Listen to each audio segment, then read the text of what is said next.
After years of careful calculation, quiet maneuvering, and relentless effort to secure her position, Camilla's long game appears to be reaching its end. What began as subtle influence has now crossed a line that even the palace could no longer ignore. Behind closed doors, a final confrontation unfolded, and this time King Charles was forced to act. According to multiple palace-linked sources, Camilla's recent push to secure royal assets for her daughter was not a misunderstanding nor a symbolic request. It was a deliberate attempt to reshape inheritance boundaries that have governed the monarchy for generations. Properties, trusts, and long-protected financial structures were quietly discussed, redirected, and prepared for transfer in ways that alarmed senior officials. What shocked insiders most was not the ambition itself, but how far the plan had progressed before intervention came. For King Charles, this moment represented more than a family dispute. It struck at the heart of royal integrity. After years of defending Camilla against public skepticism, after reshaping the narrative to legitimize her role, the king now faced an impossible choice: protect the crown or protect the woman who fought relentlessly to secure her legacy within it. Sources describe a swift and decisive response. Meetings were called, advisors intervened, and boundaries that had been blurred for years were suddenly reinforced with unmistakable clarity. Camilla's influence over certain financial and strategic decisions was halted, not negotiated, not softened, halted. This was not an act of cruelty, it was an act of preservation. The monarchy, already under strain from health crises, succession anxiety, and public distrust, could not survive another perception of internal exploitation. The message was clear: royal assets are not personal bargaining chips. So what exactly did Camilla attempt to secure? Why did this moment force King Charles to finally draw a line? And does this decision mark the true end of Camilla's long political ascent within the royal hierarchy? Stay with us as we unpack the events that pushed the palace to its breaking point and reveal why this chapter may be the final one in Camilla's years-long strategy. In the sealed chamber ominously known as the Emergency Council, pale winter sunlight cut through the towering windows. At the head of the table sat King Charles III, looking like a carved statue of weariness and heartbreak, yet still carrying the full commanding dignity of the crown. The light offered him no comfort. It only sharpened the lines left by sleepless nights and relentless unease. He was split apart inside, caught between a long-held love, a painful sense of betrayal, and the crushing responsibility of a monarch sworn to protect the throne's legitimacy. Facing him was Camilla, no longer the queen consort, gripping what remained of her composure. Her spine stayed rigid, as if refusing to buckle under what was coming. The small diamonds set into the single pearl necklace at her throat reflected the light without sparkle, as though foreshadowing everything soon to be taken away. She kept her chin up, but the hollowness in her eyes revealed the reality. The fight had ended. She had been defeated. The council's ruling, spoken by the king himself, struck with the bleak certainty of a hammer sealing a royal coffin. Stripped of title, 3 words delivered not with shouting, but with the suffocating quiet that followed. Camilla would be removed from any role in the Royal Charitable Trust, and every personal asset registered under her name would be taken from her. This was far beyond a reduction in rank.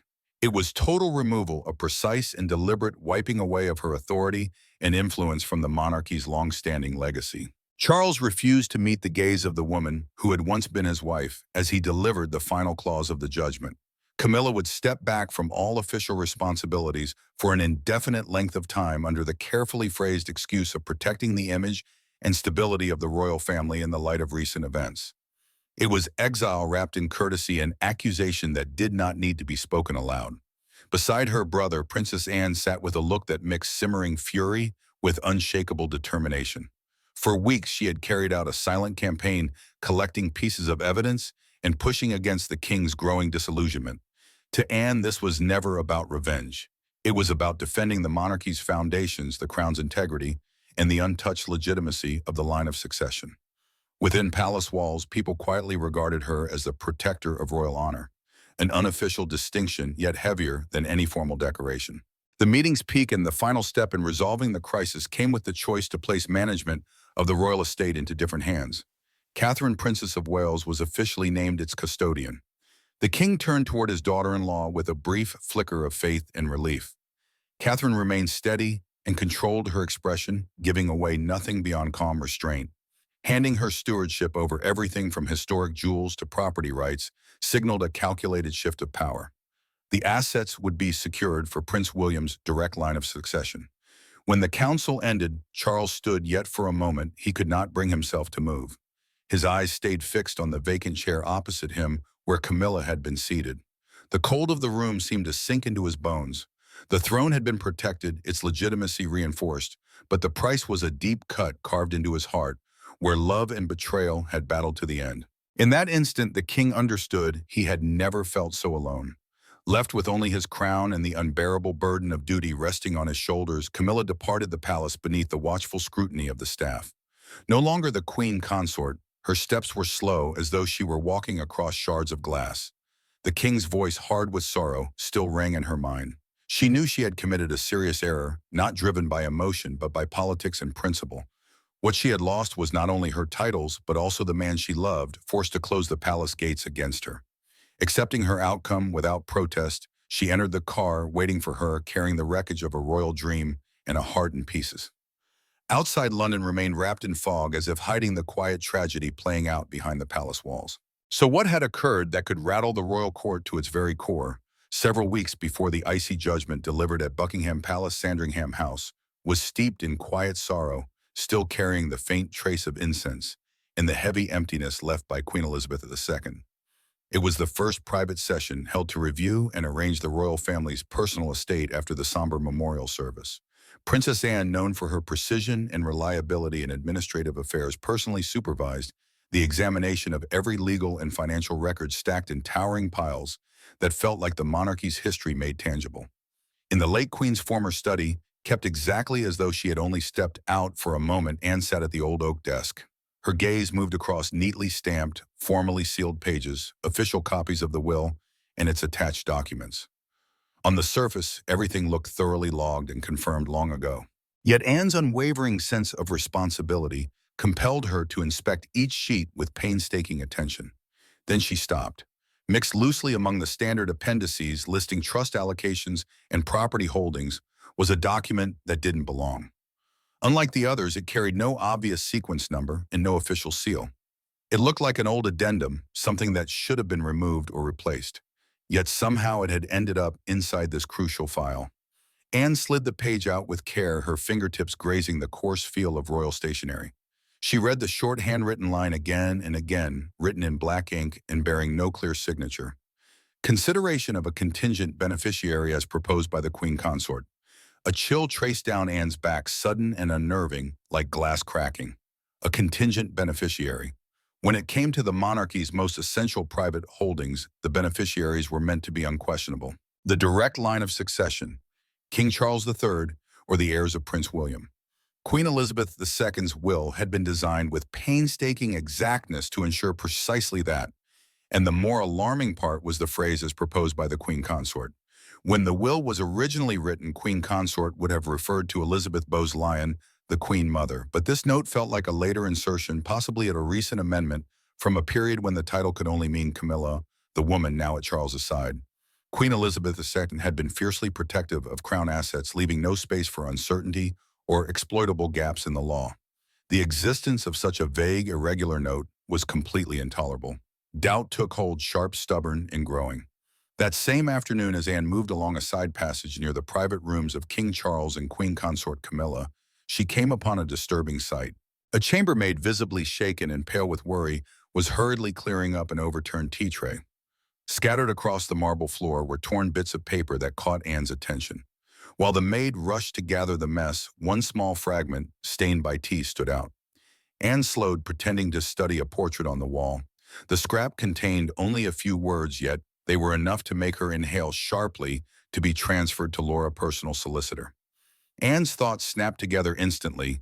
The unexplained addendum, the contingent beneficiary, and this torn piece referencing Laura Camilla's daughter, Laura Lopez's, along with a personal solicitor.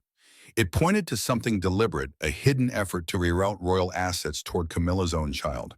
Her suspicion solidified into a cold certainty. Heat flared in Anne's chest, not simply anger at greed, but outrage at the sheer audacity of threatening the monarchy's legitimacy. The royal estate, especially the late Queen's heirlooms, was not private wealth to be divided according to personal preference. Anne departed Sandringham carrying a heavier burden than before. She couldn't afford reckless action. She had to investigate further because if this was real, it would not remain a private family issue. It would become a quiet constitutional crisis capable of seriously weakening King Charles III's reign. From that point forward, Princess Anne's eyes turned sharper and colder. She became a silent presence monitoring Camilla's every step, whom she met with, whom she corresponded with, and any unusual financial request. Anne understood that behind the queen consort's calm, polished exterior, a plot was taking shape, and she was determined to tear away that velvet curtain to protect the monarchy. Princess Anne's watchfulness was not misplaced. In the aftermath of Queen Elizabeth II's passing during the unsettled, disorderly opening phase of Charles III's reign, Camilla believed a brief chance had presented itself. She acted with remarkable speed, like a practiced fox tracking its target, taking advantage of Charles's distraction and the unquestioning trust he placed in her. Later in the day, while King Charles was absorbed in state briefings or shut away in private to grapple with complicated legal paperwork, Camilla's advisors began arriving discreetly at Clarence's house. They were not the palace's official financial experts, but a quiet circle of private lawyers respected, yet operating in the shadows. Known for handling complex trusts and the transfer of assets, they entered through side doors, keeping well away from the gaze of senior staff and top officials. Camilla wrapped these meetings in the most admirable justification imaginable: arrangements for an international charitable foundation in memory of the late Queen Elizabeth II. It was an ideal disguise when no one would dare challenge, because honoring the late queen was treated as sacred priority. She instructed her secretaries to produce press statements and elaborate outlines for future fundraising events, building a dense smokescreen that persuaded everyone her work was purely charitable. Yet behind closed, restricted doors, the real plan began to solidify. This was not simply about a philanthropic organization. It was an advanced structure for transferring assets engineered to make the movement of Charles's most valuable personal holdings inherited from his mother appear legitimate.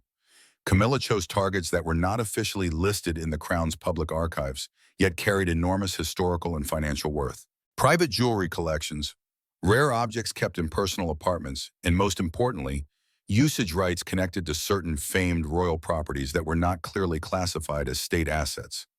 The intent was to place these holdings under the foundation's ownership, recasting them as collateral for artistic and humanitarian endeavors.